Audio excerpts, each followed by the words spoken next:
On Wednesday, we examined safety rates at Amazon facilities using never-before public injury records from 23 warehouses across the country, representing about 20% of Amazon's fulfillment centers. Most of those sites had higher injury rates than the industry average, from 2 to as much as 6 times higher. Tonight, Will Evans of Reveal from the Center for Investigative Reporting looks into one particular case that raises questions about how regulators and government officials deal with potential safety violations at the global company. Hey, thanks. John Stallone has been a safety professional for 9 years. But these are from all my years doing construction and industrial safety. In a way, it's the family business. His father worked as a top state government safety official. I think it runs in our blood in the fact that we want to help people when we can.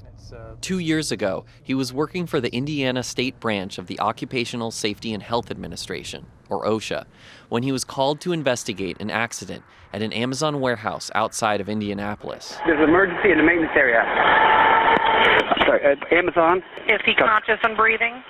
Philip Lee Terry had been doing maintenance on a forklift. A security camera captured the accident. Clearly you could see he's underneath this. There's nothing protecting him. The heavy forks and metal platforms suddenly fell, crushing Terry and killing him. His body lay there nearly 2 hours before a coworker found him. Stallone realized that about 5 feet from where the accident took place was a safety device that should have been used. The thing that was most bothersome to me was that right there is the stand. That's the jack. You'd actually put this underneath the fork to make sure they don't come down. Nothing was used. Why don't they know they need to block those forks so they don't fall down? Stallone concluded that Amazon failed to provide adequate training. In interviews with Terry's coworkers, Stallone's notes show one employee even said there was no training, no safety. It's get her done. It was shocking. I was under the assumption that they would have had a really good safety culture to begin with. Amazon declined repeated requests for an interview, but sent a written statement saying it could not comment on the specifics of Terry's death due to privacy concerns. It would only say that, during the inspection and follow-up discussions with Indiana OSHA, we provided Mr. Terry's training records. But Stallone said the training records Amazon gave him did not relate to the forklift Terry was working on. It was devastating to all of us because he meant so much to each and every one of us. Being the patriarch of our family, losing him was indescribable. Zach Terry, Lee's son, says his father was very organized and responsible. You know, I have a lot of anger built up because of everything that's happened. But, you know, my big thing is honoring my dad's memory and who he was as a person. Indiana OSHA gave Amazon 4 citations for serious workplace safety violations, with fines totaling $28,000. But the case didn't end there. Soon after, Stallone's boss held a conference call with Amazon's lawyers and discussed ways the company could reduce its fines. One strategy would be to blame the accident on employee misconduct. It's very unorthodox to have someone that is in that kind of a management position. It's like being at a card table and having a dealer teach you how to count cards.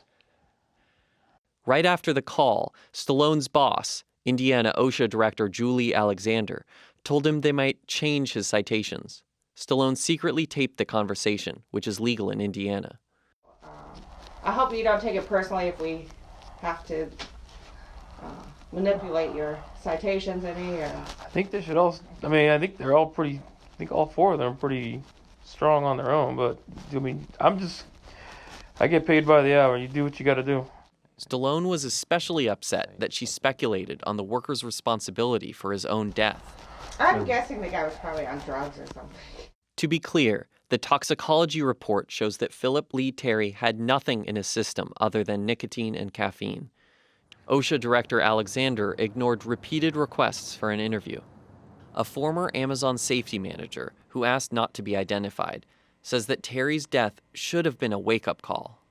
There's nobody checking up on a guy that's doing dangerous work under elevated forks. Like, that to me, like, there's several breakdowns there. He says it's wrong to blame Terry's death on employee misconduct. There's no way that would be misconduct. If there's any misconduct there, it's putting a person that has little to no experience in working on this piece of equipment. There's your misconduct. Whoever allowed that to happen, that's the misconduct. When OSHA Inspector Stallone pushed for Amazon to face penalties, he says he found himself called into a meeting with state officials. Those officials deny this meeting took place. Can you remember what they said exactly? You need to back off. You need to back off from this case. You don't need to push this. And if you're going to, then you need to resign. And they've specifically brought up the fact that Amazon might bring its second headquarters to Indiana. Correct. State officials deny that meeting took place and declined repeated requests for an interview. A state Labor Department spokesperson even called the claim bizarre and fantastical. But we saw an email Stallone sent to a federal OSHA official after the meeting, sounding the alarm about political interference in the case. Stallone says he quit. The state says he was fired for poor performance. Documents show the Indiana Labor Department dropped all penalties against Amazon.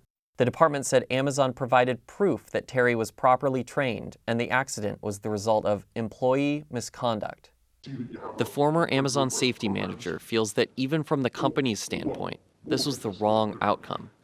It bothers you that those citations were deleted? It does. It bothers me a lot because somebody lost their life. Fighting the citation versus saying, hey, I'm going to acknowledge that we have a problem and we're going to fix it are two different things.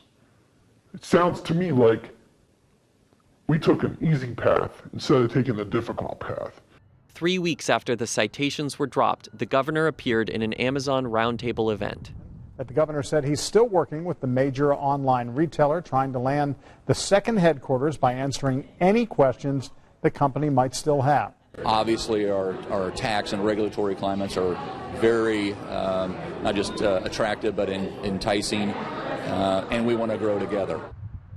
Ultimately, Indiana lost its bid for Amazon's headquarters. But Stallone believes the way regulators bent over backwards to help Amazon just makes accidents more likely to happen in the future. You are gambling with people's lives every day. And that doesn't seem like you should get a pass. You have to hold people's feet to the fire. They have to be accountable for what they did or did not provide. This is Will Evans for Reveal and PBS NewsHour in Plainfield, Indiana.